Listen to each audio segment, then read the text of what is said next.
Oiê, aqui estou, Camila Sales, e hoje eu vou ler um texto do Eckhart Tolle.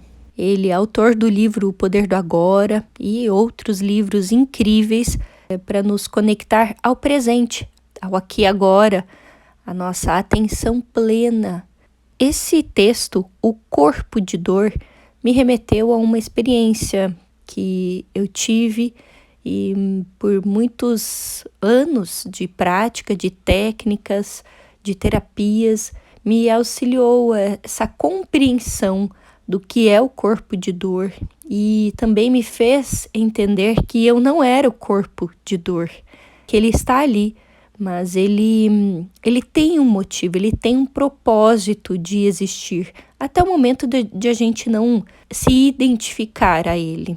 Então, eu vou ler o texto e espero que também faça sentido para você que está experienciando algo, está tendo alguma dor física, mental, emocional e que não sabe nem por onde começar. E eu te digo, a primeira coisa que precisamos fazer, eu sempre comento isso até nos atendimentos, é saber, ter a sabedoria, ter o entendimento, o conhecimento da própria dor. E identificar que ela está ali e tem um propósito. E não a gente tentando sempre refutar, né? Se afastar disso, se afastar da dor, se afastar da sensação, da emoção. Então ele traz com muita clareza aqui nesse texto e eu achei muito interessante para trazer e deixar aqui no canal. O corpo de dor. No caso da maioria das pessoas, quase todos os pensamentos costumam ser involuntários, automáticos e repetitivos.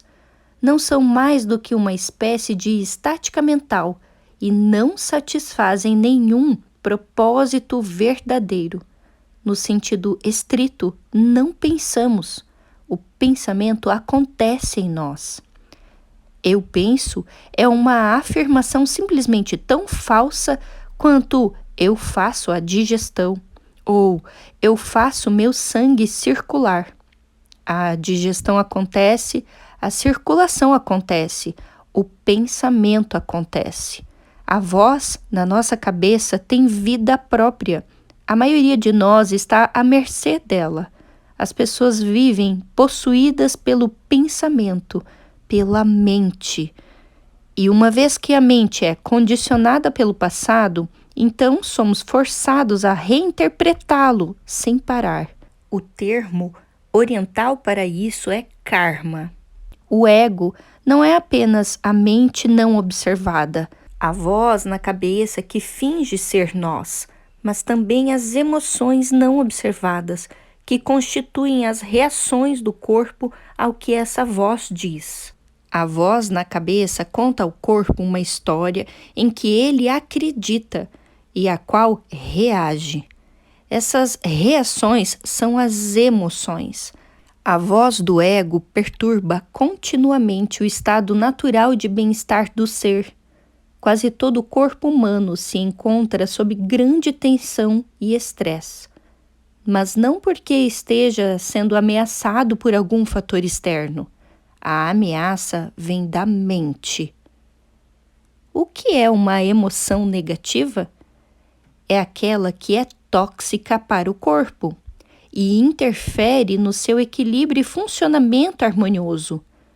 Medo, ansiedade, raiva, ressentimento, tristeza, rancor ou desgosto intenso, ciúme, inveja, tudo isso perturba o fluxo da energia pelo corpo, afeta o coração, o sistema imunológico, a digestão, a produção de hormônios e assim por diante.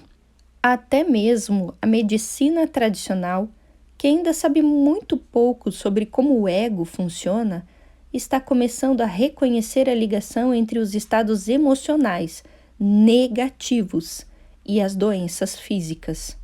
Uma emoção que prejudica nosso corpo também contamina as pessoas com quem temos contato e, indiretamente, por um processo de reação em cadeia, um incontável número de indivíduos com quem nunca nos encontramos. Existe um termo genérico para todas essas emoções negativas: infelicidade. Por causa da tendência humana de perpetuar emoções antigas, quase todo mundo carrega no seu campo energético um acúmulo de antigas dores emocionais, que chamamos de corpo de dor. O corpo de dor não consegue digerir um pensamento feliz.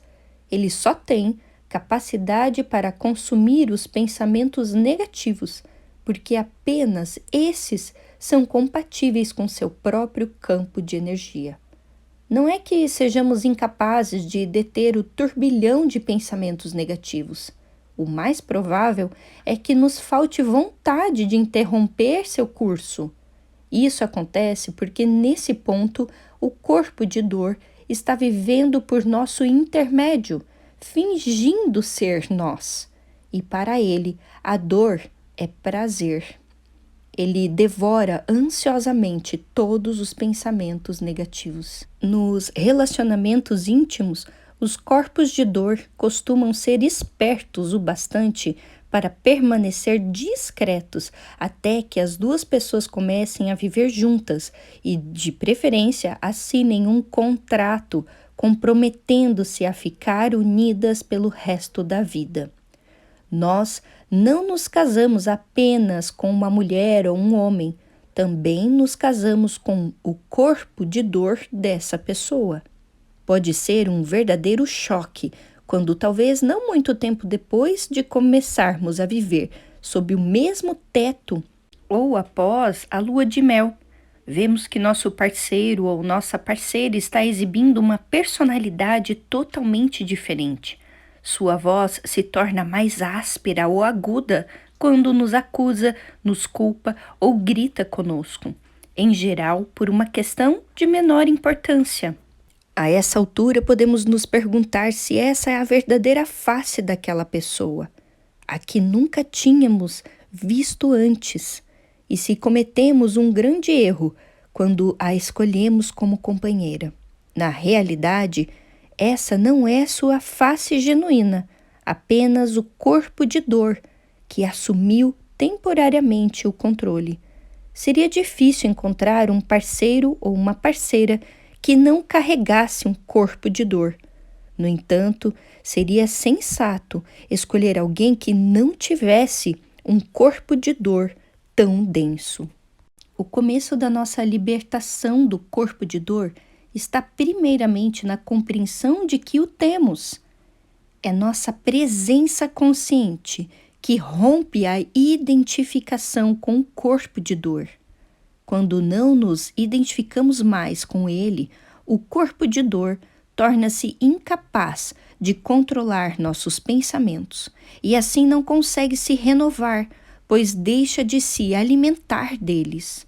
Na maioria dos casos, ele não se dissipa imediatamente. No entanto, assim que desfazemos sua ligação com o nosso pensamento, ele começa a perder energia. A energia que estava presa no corpo de dor muda sua frequência vibracional e é convertida em presença.